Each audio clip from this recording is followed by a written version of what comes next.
Joplin very badly needs recovery-friendly workplaces. If an employer is conscious of it and is respectful of it, and you kind of leave it open to where if they do have an issue, they're willing to come and talk to you about it. You're not going to judge them because they have an issue. You're going to actually embrace them because they've come to you, and you're going to help them get help. One of the biggest things that we are dealing with here in the Joplin area, and that is the workforce. Literally thousands of jobs available right here. We don't have the people to fill that. We have a lot of our population that is unemployed because they do not meet the requirements of a particular business. I'm excited about the recovery initiative that is going across the state and especially here in Joplin because it's going to make a difference. We're always looking for more employees for companies that are coming into town. It's been said that a large percentage of our people are dealing with addictions, whether it's them themselves or family or friends. It affects all of us, and if we can get the employers to give them a chance, good things will happen. We have several men that came in through the Ascent program that are now in leadership roles for us. We have supervisors, we have lead men. You know, it's really cool to see them grow from, you know, nervous entry-level guys that are just seeking a chance to gaining their confidence, and it's been a very positive for Boyd Metals also. I think a lot of employers either don't want to know or don't want to have to deal with it, right? But we're all here to help everybody out. And if you're not part of that, like if you're here to tear down this person because you found out they're in recovery, I'm probably going to fire you, Sober Joe, because you would be the catalyst to somebody else losing their sobriety. I don't think so. I started here at the end of May in 2022, and my clean date is November 24th of 2019, so I'll be celebrating 4 years this November. I work in treatment court as well, and there are certain things that the people that are in these programs have to do, such as going to court, going to counseling, coming for peer support, just different things like that. We understand that when we hire someone through Ascent that they still have requirements that they have to fulfill. Sometimes that's early evening meetings, sometimes it may be a UA that they need to leave for, and so as long as they let us know, which they do, we're able to schedule around that, and it's just really been a non-issue.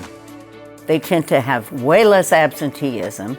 They are monitored by a court or a house or something like that. And the good thing is once these people start working and they've had good experiences with other people, they start working with their schedules even.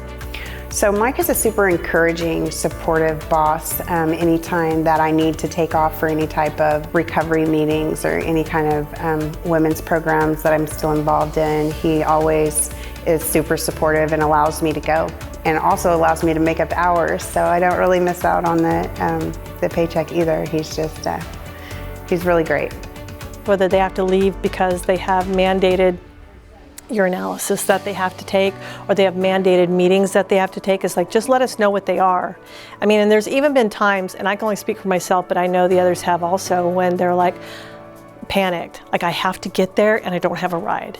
And I'm like, get in the Jeep, let's just go, and just go take them for their test before they come to work. I had a military career, and in the military I discovered that addictions and such do not play favorites. And we had junior enlisted people that struggled with alcoholism and such, but also had generals and admirals with stars on their collars, and the problems were just the same and the results were the same. And those who were able to get help and respond to that help changed their careers, changed their lives. Joplin's faced with much the same thing. We have a number of people who are unemployed because they have addictions. One of the biggest things that would help them recover from their addiction would be a job.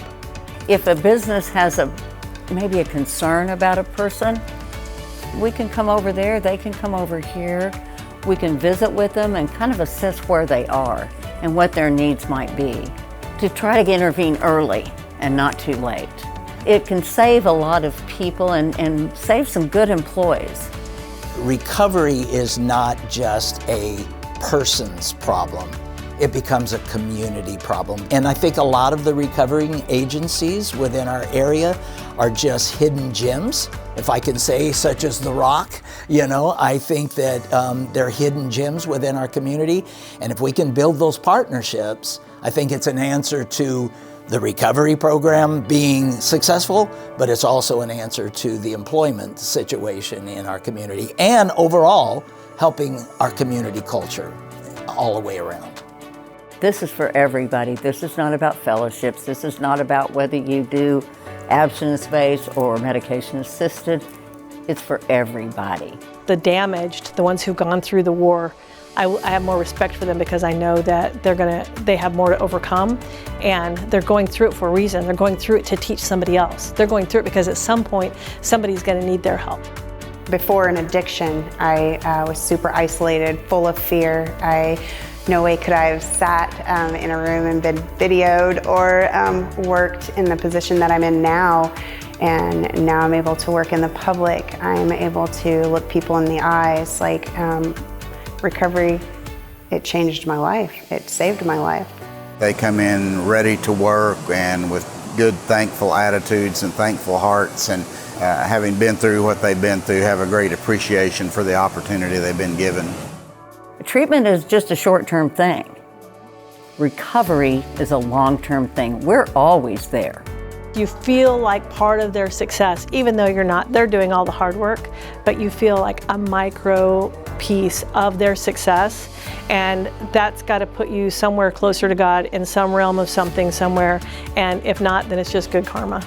There's a community that is what keeps me sober, and then my faith, my love for the Lord, and so that's what my recovery looks like. First of all, my motivation is the fact that as a Christian, I feel like we owe it to our fellow man to show compassion and forgiveness and give them a second opportunity in life. And there's been men in my past that have taken a chance on me and given me an opportunity, and so the least I could do is pay it forward and just give them an opportunity to prove themselves and to show that they've got what it takes. If you're in business, the bottom line is, am I going to make a profit? Insurance, absenteeism, turnover. If we can help reduce that cost, you will make a much higher profit if you have people in your workplace that have had help with their substance use or don't have it at all anymore. Just because someone's in recovery doesn't mean that they're not dependable or that they're not dedicated. I bet you'll find a diamond in the rough. Take the chance. It's worth it. If they're in recovery and if they've got the right resources to assist in that recovery, they can become very good employees. The challenge, as I see it, is getting the help to the potential employee as well as getting the help for the employer to hire and trust these workers.